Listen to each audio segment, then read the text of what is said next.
Good evening, everyone. Thank you so much. Good evening, everyone. Good evening. It is a privilege to join such a grand assembly of supporters, activists, and leaders as we celebrate 3 decades of Emily's List igniting of change across our country. It's especially a pleasure for me tonight because we are celebrating passing the Homeland Security Bill today in the House of Representatives.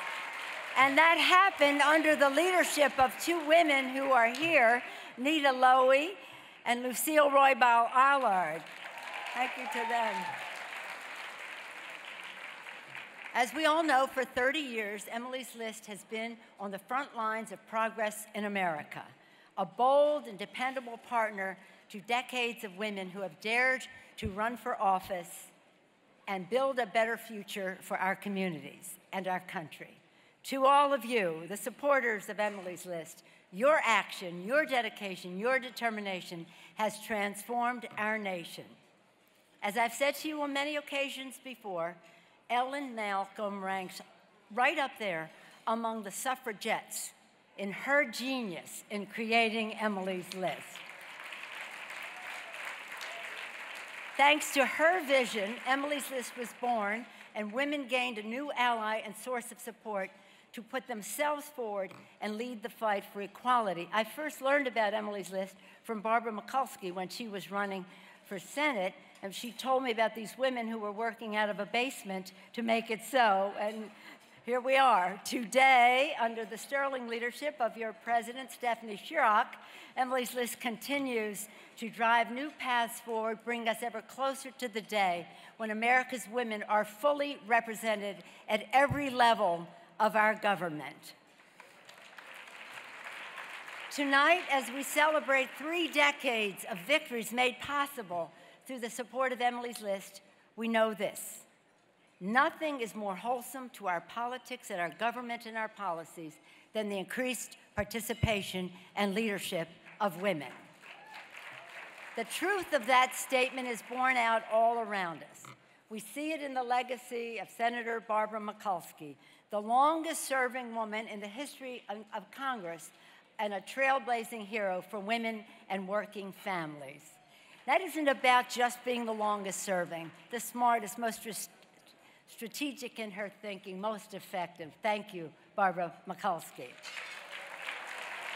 We see it in the courage of Congresswoman Gabby Giffords, a one-time designated Emily's List rising star who continues to be a shining star in our public discourse. Gabby Giffords, you'll be hearing from her shortly. We see it in the excellence of the winner of the Rising Star Award that now bears Gabby Giffords' name, Counselor Anya Presley, who was acknowledged earlier, who made history in 2009 as the first woman of color to ever be elected to the Boston City Council. Isn't that exciting? You'll be hearing from her as well. And we see it in the leadership of Secretary of State Hillary Clinton, recipient this year of the 2015 We Are Emily Award, a woman whose strength and experience, energy, stamina, she has it all, the full package, will make her, when she runs, will make her, when she wins, will make her one of the most qualified presidents in the history of the United States of America.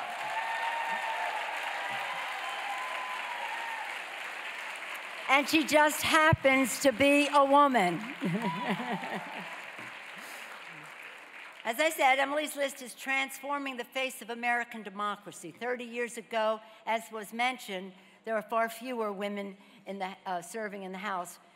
Ellen mentioned 12 Democrats, but 23 altogether, Democrats and Republicans. This year alone, House Democrats swore in 65 Democratic Congresswomen out of a total of 108 House and Senate Democrats and Republicans.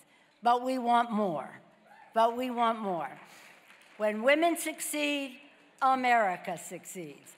That was the title of the House Democratic Women's Bus Tour led by Emily's List's very first executive director, Congresswoman Rosa DeLauro. That is also the title of House Democrats' economic agenda for women and families, an agenda that stands on 3 pillars: equal pay for equal work, paid sick leave and paid family and medical leave, affordable quality child care, and elder care. These pillars stand at the core of our commitment to middle-class economics. As President Obama said so beautifully in his State of the Union address, middle-class economics, in sharp contrast to Republicans' trickle-down economics, the agenda that drove our economy into a ditch. But under President Obama's leadership, we're coming out of that. And we must expand the purchasing power of families, ensure that working men and women enjoy the bounty of their unprecedented productivity, achieve bigger paychecks, better infrastructure, and more manufacturing in the United States. We are proud to make this fight in the 114th Congress, and I'm proud, again, that we won the fight today to fully fund the Department of Homeland Security. Very, very important. Hopefully a sign of some bipartisan cooperation in the future. But tonight, I proudly come to present the phenomenal Democratic women who joined Congress in 2013 and 2014, and to help make today's Homeland Security victory possible. These women represent the full and brilliant future of women in our country and in our party. Their passion, their energy, their creativity will be invaluable to our enduring battles to win progress for our country. Remember, we have made history. Now we must make progress. That's what Emily's List is all about. So here they come. Please welcome, I'm so proud to introduce Congresswoman Catherine Clark, an experienced state legislator from Massachusetts, who brings her dedication to education to the House Education and Workforce Committee. Congresswoman Debbie Dingell of Michigan, a woman who already knows her way around Congress.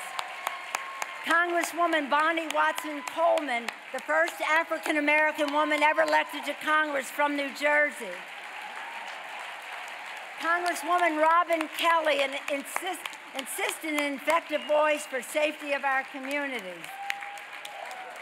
Congresswoman Kathleen Rice, a former district attorney who continues to protect our country on the Homeland Security Committee. Congresswoman Nora Torres, a former California state legislator, has been effective from day one. Congresswoman Brenda Lawrence, who brings a mayor's leadership, the former mayor leadership to the Congress. Congresswoman Alma Adams, who represented a historic milestone when she became the 100th woman to join the last Congress of the United States, and Congresswoman Gwen Graham, an independent and energetic leader for the people of Florida.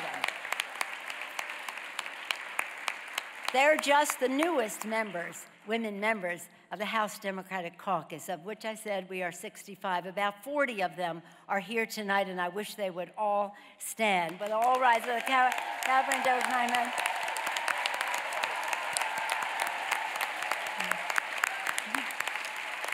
And joined by some of our male colleagues as well, Steny Hoyer and some other male members. You can rise too. That's okay with us.